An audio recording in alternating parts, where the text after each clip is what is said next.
et prendre un temps de réflexion ou de méditation. Nous sommes dans un temps de lumière, une période de lumière. Ça ne se voit pas trop en France, c'est un peu les ténébreux, mais dans cette période, on rappelle, on fête la lumière souvent. Noël, on met des illuminations partout, en ville, dans nos maisons, on met des bougies. Il y a eu la fête de Hanouka aussi, qui est aussi une fête de la lumière. Et je pensais à cela, et puis parler des versets où il est dit, bien, vous êtes la lumière du monde, que votre lumière brille. Bon, je le ferai, mais en cherchant dans la Bible, avec une concordance, j'ai trouvé près de 200 versets qui parlent de la lumière. Waouh! Alors, je ne vais pas tout lire, rassurez-vous. Mais étonnamment, quel est le livre qui en contient le plus de références à la lumière? C'est le livre de Job. Ça m'a étonné. Et ça m'a questionné aussi. Après, il y a les psaumes, le livre de Jean, l'évangile de Jean.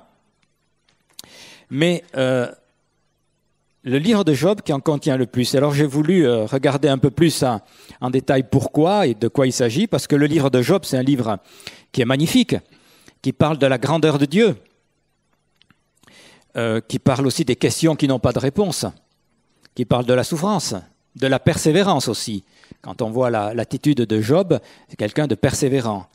C'est un livre qui parle de la foi, de l'espoir, parce que Dieu est réellement là. Et je trouve que c'est un livre aussi qui est très humain, même si c'est un livre divin, mais il est très humain dans le sens où il n'élude pas les questions que l'on peut se poser, les questions légitimes, les questions des fois dans les situations que l'on vit où on ne comprend pas tout. Parfois on peut les vivre avec plus ou moins de déprime, mais ce livre n'évite pas ces questions-là. Voilà. Mais moi, je voulais m'attacher à la lumière, et on trouve une trentaine de passages, selon les traductions, dans ce livre-là.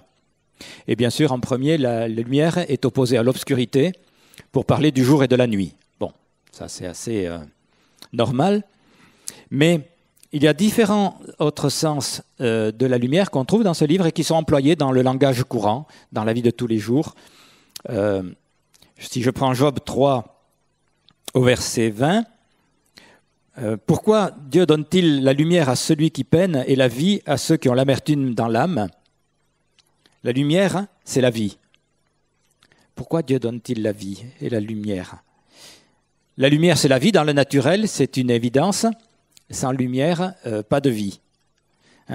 Dans les grottes, au fond des grottes, on ne trouve pas de vie. Près des entrées, un petit peu, quelques champignons parfois. Mais voilà, pas de lumière, pas de vie. Bon, il y a une exception dans les grottes, c'est qu'on trouve un animal un peu étonnant au fond, c'est le protée. Voilà, pour ceux qui ont fait de la spéléo, ils doivent s'en souvenir. Une sorte de salamandre. Mais la lumière, c'est la vie. La lumière, ça parle aussi de la bonté de Dieu, de sa faveur, du regard qu'il porte sur les uns et les autres et comment il nous voit. Et étonnamment, la faveur de Dieu, elle est sur les méchants et elle est sur les bons, sur tous. Dans Job 10 au verset 2 et 3, je dis à Dieu, ne me condamne pas, fais-moi connaître pourquoi tu me prends à partie.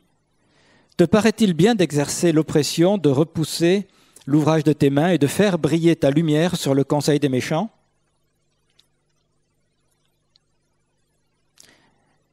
La traduction Louis II dit de faire briller ta faveur, de mettre ta faveur sur le conseil des méchants. Question étonnante. Dans Job 22, je vais lire quelques extraits au verset 21. Ça a été mis en chanson aussi d'ailleurs. C'est parti là. Job 22.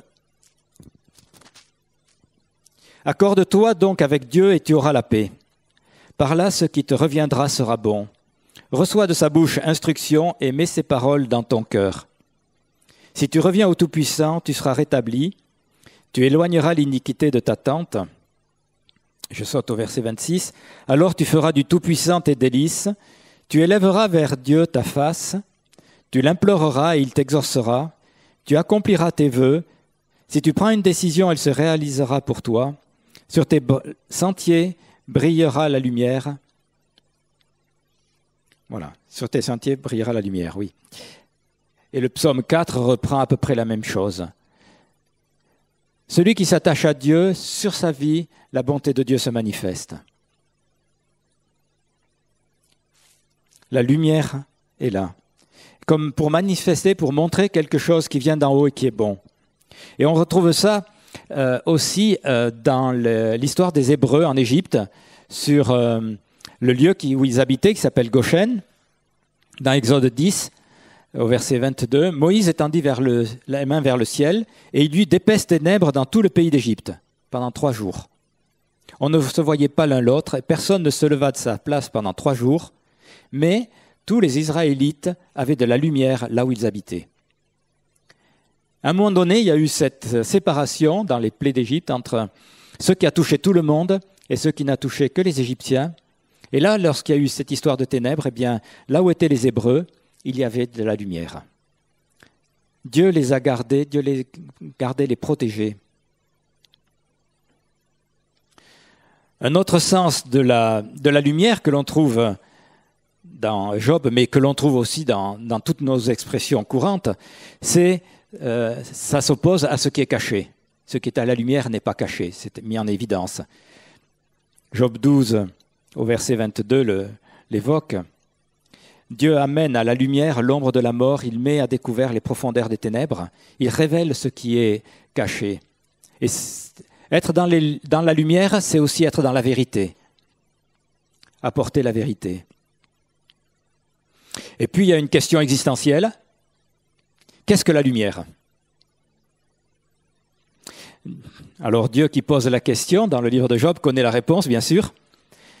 Il est le créateur, mais dans Job 38, il y a cette question-là. Où est le chemin qui conduit à la demeure de la lumière ? Et les ténèbres, où ont-elles leur emplacement ? Où est le chemin par où la lumière se divise et par où le vent d'Orient se répand sur la terre ?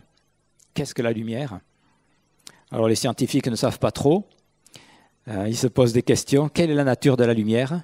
Est-ce que c'est corpusculaire ? Est-ce que c'est ondulatoire ?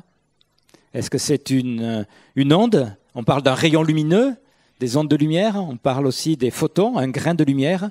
Quelle est la nature de la lumière ? Alors les scientifiques ont tranché. C'est les deux.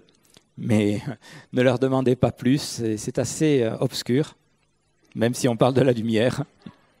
La lumière, c'est la vie. La lumière, c'est la marque de la bonté de Dieu. La lumière, c'est la vérité. Et on le retrouve dans tout notre langage courant.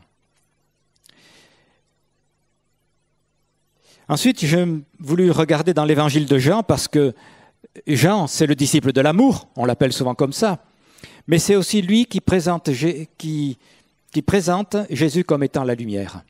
On connaît le prologue de Jean, Jean 1, les premiers versets, l'introduction.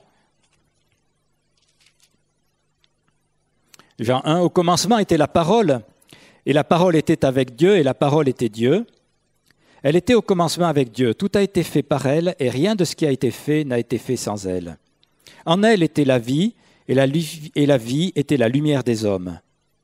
La lumière brille dans les ténèbres, et les ténèbres ne l'ont pas accueillie. Il y eut un homme envoyé par Dieu, du nom de Jean. Il vint comme témoin pour rendre témoignage à la lumière, afin que tous croient par lui. Il n'était pas à la lumière, mais il vint pour rendre témoignage à la lumière. C'était la véritable lumière qui, en venant dans le monde, éclaire tout homme. Voilà. Jésus est cette lumière. Et avant de guérir un aveugle, Jésus reprend cette affirmation pour lui-même. Il dit qu'il est la lumière. Avant de guérir un aveugle. Là aussi, je trouve qu'il y a c'est pas un jeu de mots, c'est un jeu de circonstances. Dans Jean 9, Jésus dit « Pendant que je suis dans le monde, je suis la lumière du monde. » Et puis il va guérir cet homme-là et lui rendre la vue. Pendant que je suis dans le monde, je suis la lumière du monde. C'était prophétisé déjà par Ésaïe au sujet du Messie. Et puis là où ça va nous concerner un peu plus directement, dans Jean toujours, au chapitre 12 et verset 36,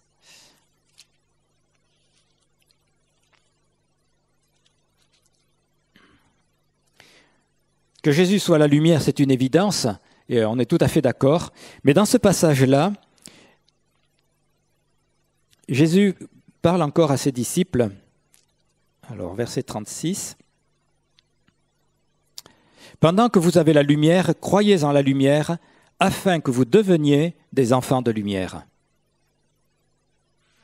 Ce n'est pas simplement Jésus qui est lumière, mais nous sommes appelés à devenir enfants de lumière. Évidemment, par la foi en Jésus. Mais c'est aussi notre destinée. Et c'est là où les passages, les paroles de Jésus qui sont rapportées par Matthieu, où vous êtes la lumière du monde, prennent tout leur sens. Matthieu 5. C'est vous qui êtes la lumière du monde, au verset 14. Une ville située sur une montagne ne peut être cachée. On n'allume pas une lampe pour la mettre sous le boisseau, mais on la met sur le chandelier et elle brille pour tous ceux qui sont dans la maison. Que votre lumière brille ainsi devant les hommes, afin qu'ils voient vos œuvres bonnes et qu'ils glorifient votre Père qui est dans les cieux. Alors ces paroles sont bien connues, on est bien d'accord avec cette parole, mais ça soulève une question. Qu'est-ce que ça veut dire être lumière ? Et chacun va y répondre peut-être différemment, mais chacun pour nous, dans la vie courante, qu'est-ce que ça veut dire être lumière ? Alors Paul, lui, répond en s'appropriant une prophétie d'Ésaïe, 49, une parole messianique, mais il la prend pour lui parce qu'il l'a reçue de Dieu pour lui. Dans Acte 13, au verset 44,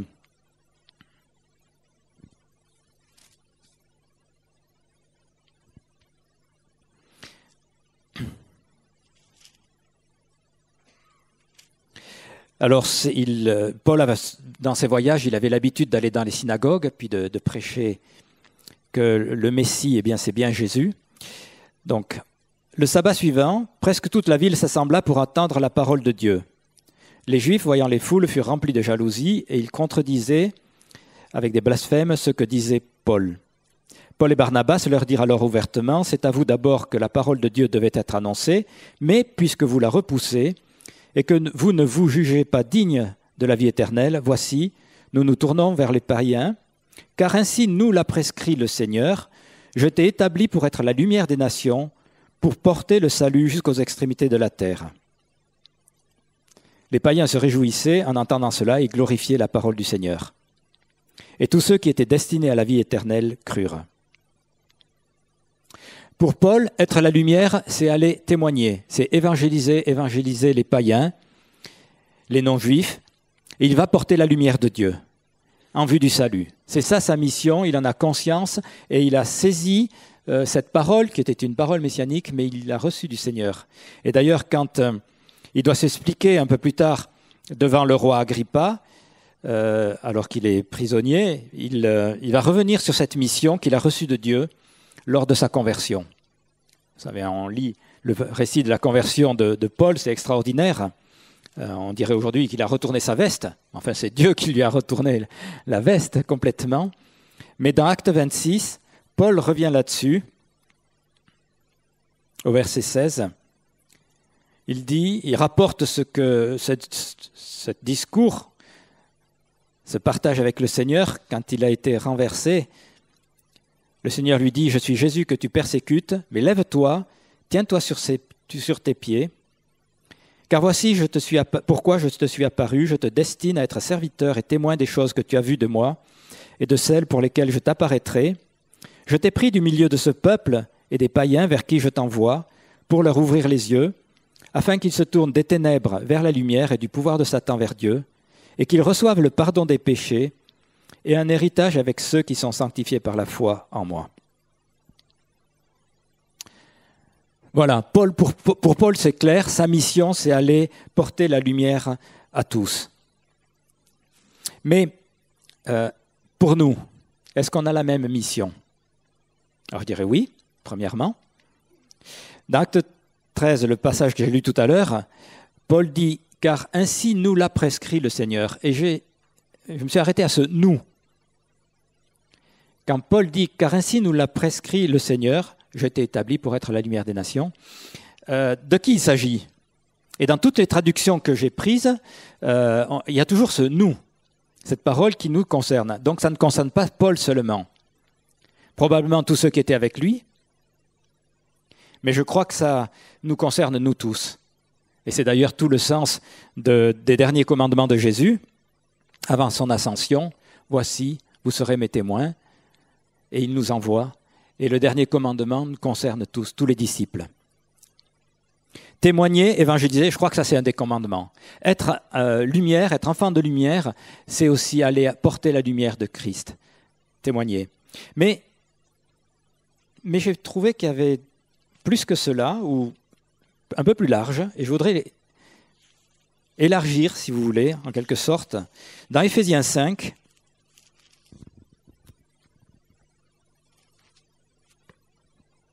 au verset 8, « Autrefois, en effet, vous étiez ténèbres, mais maintenant, vous êtes lumière dans le Seigneur.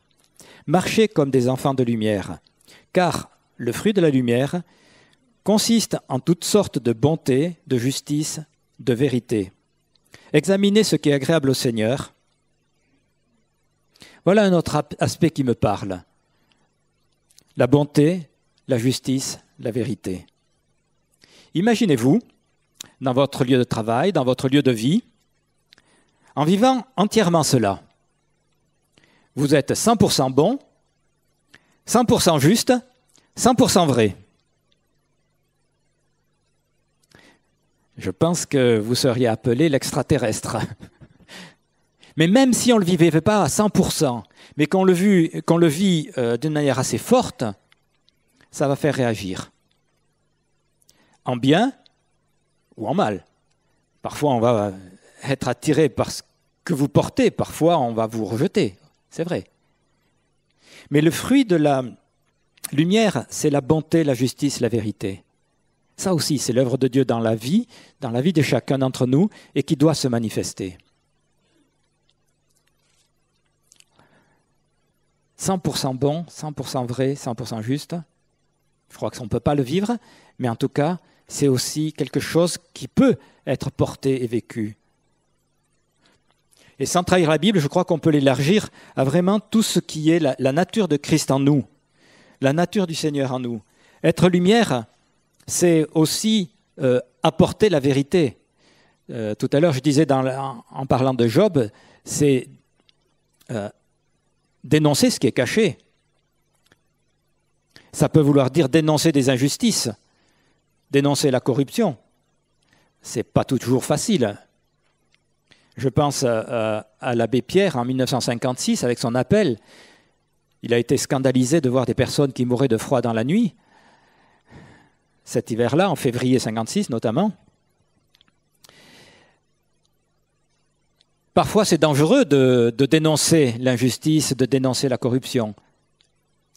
Et pourtant, je crois que ça fait partie de l'appel. Et si c'est ton appel, eh bien, je crois qu'il faut le vivre. Il faut demander la prière et pas le faire n'importe comment. Mais être lumière, c'est apporter et vivre la présence de Dieu. C'est vivre, recevoir la présence de Dieu, mais aussi la porter et la montrer. Être lumière du monde, je crois que c'est tout simplement être une image de Christ. C'est porter Christ en nous, et puis le montrer et le porter autour de nous. Aux gens de bonne volonté, qui vont peut-être l'accueillir, aux gens qui ne sont pas de bonne volonté, qui vont peut-être l'accueillir ou peut-être le repousser, mais nous, notre part, c'est d'être cette lumière, cette grâce de Dieu, cette présence de Dieu. Alors, comment le vivre? L'apôtre Pierre dit, faites tous vos efforts, efforcez-vous. Dans 2 Pierre 1,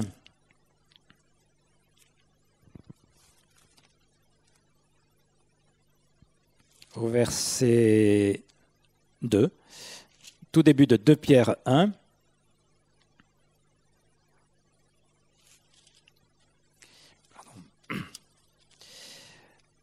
que la grâce et la paix vous soient multipliées par la connaissance de Dieu et de Jésus notre Seigneur. Sa divine puissance nous a donné tout ce qui contribue à la vie et à la piété, en nous faisant connaître celui qui nous a appelés par sa propre gloire et par sa vertu. Par elle, les promesses les plus précieuses et les plus grandes nous ont été données, afin que par elle, vous deveniez participants de la nature divine, en fuyant la corruption qui existe dans le monde par la convoitise. Alors à cause de cela, faites tous vos efforts pour joindre à votre foi la vertu, à la vertu la connaissance, à la connaissance la maîtrise de soi, à la maîtrise de soi la persévérance, à la persévérance la piété, à la piété la fraternité, et à la fraternité l'amour.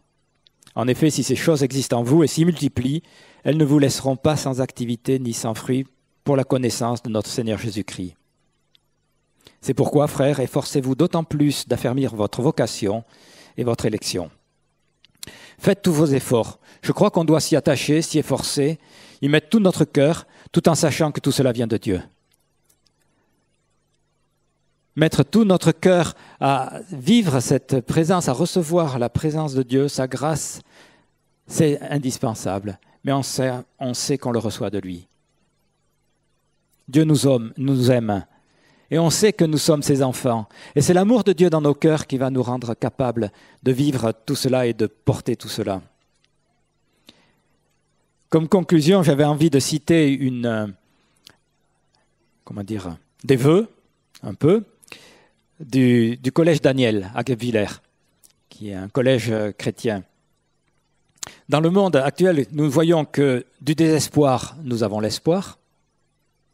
Nous voyons que de la peur, nous avons la confiance. Dans les conflits, nous avons la paix. Dans la tristesse, nous avons la joie. De la mort, nous avons la vie. C'est un beau programme, idéaliste. Mais en même temps, ça parle de ce que Dieu veut que l'on soit et que l'on vive. Que la lumière de Christ brille en chacun d'entre nous, c'est évidemment dans ces temps de Noël, dans ces temps de fin d'année, une prière que l'on peut faire et des vœux que l'on peut faire, mais c'est aussi une réalité. C'est que la lumière de Christ soit réellement en nous, elle brille autour de nous. Et que sa grâce et sa paix, on la reçoive, on la vive, mais qu'elle déborde aussi autour de nous. Et qu'elle soit abondamment répandue autour de nous.